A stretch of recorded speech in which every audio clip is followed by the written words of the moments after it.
futbol sala. És el primer derbi des que fa uns anys descendís al Premià Pantatrans.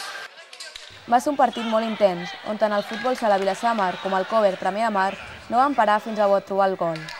La primera part la va dominar el Cover, en diverses ocasions, però sense encert, mentre que al Vilassar li costava entrar en el partit. Contra el Vilassar hem dominat totalment tot el partit, menys la segona part una estona i hem perdut, com es veu, el resultat 8-2, no? I portant el temps del partit. Però bueno, aquí el futbol sala, no? Arriben ells 7 vegades, foten 7, nosaltres arribem 15 i no fiquem cap, no? Això és així, no?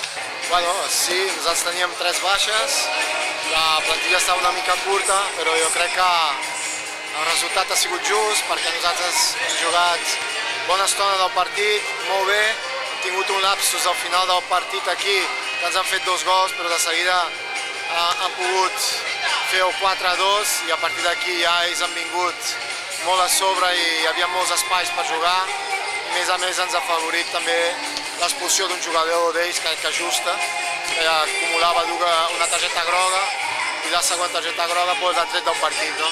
El primer gol va arribar al minut 18, obra d'Oliver, de l'equip local, i poc més tard, aprofitant un xut de falta comès per un dels jugadors de l'equip visitant, establiria el 2-0.